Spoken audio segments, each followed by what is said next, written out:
Maintenant, troisième chose, les datas importantes à traquer, eh bien, c'est les suivantes. Les étapes, dans un premier temps, de conversion d'un client, vous allez passer d'une personne qui ne vous connaît pas, donc de la phase d'un inconnu, à un prospect, à une personne qui va booker un appel. Encore une fois, il y a une différence entre un appel qui va être booké et une personne qui se présente. Justement, ce qu'on met en place aujourd'hui, eh bien, ça nous permet d'augmenter ce taux de conversion entre les appels bookés et les appels reçus. Ensuite, vous allez closer. Ensuite, ça va devenir un client et ça vous génère justement du chiffre d'affaires.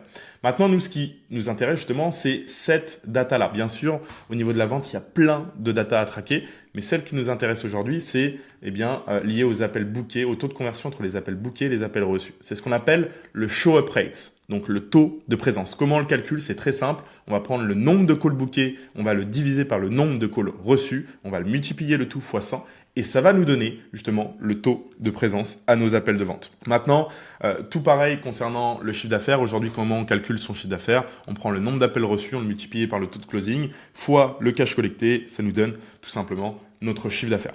Donc voilà, donc retenez bien cette équation et s'il vous plaît, traquez-la parce que par définition, tout ce qui peut être traqué peut être amélioré.